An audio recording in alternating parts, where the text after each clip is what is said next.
Voici le montage de l'étude de déviation d'un faisceau d'électrons par un champ magnétique. Donc, on a un générateur de haute tension qui peut varier de 0 à 6 kV et en même temps, il est doté d'un autre générateur de 6,3 volts alternative à 3 ampères qui sera relié directement donc aux bobines d'Helmholtz et l'unité qui l'accompagne.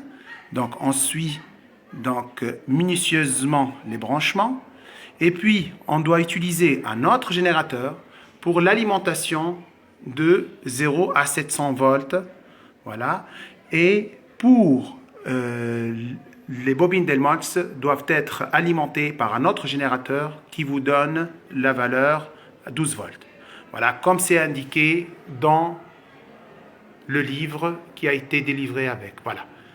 Donc, je vais commencer par alimenter par les 6,3 et les 6 kg. Voilà. Le 6,3 volts donc vont être utilisés pour exciter, si vous voulez, alors vont être utiles pour exciter le filament du canon à électrons. Là, tout de suite, on voit le faisceau qui s'affiche, il est bien net.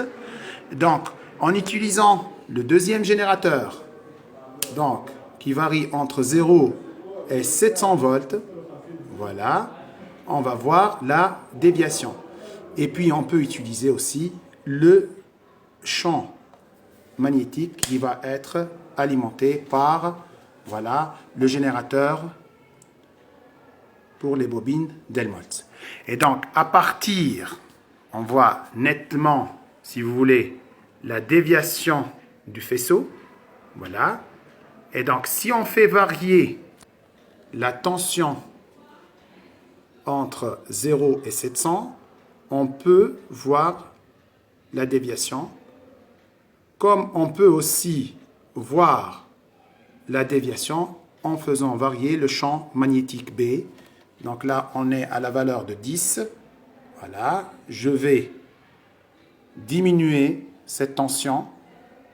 Donc là, on est à 5 volts et on voit nettement la déviation qui diminue. Voilà. Voilà. Merci pour cette vidéo.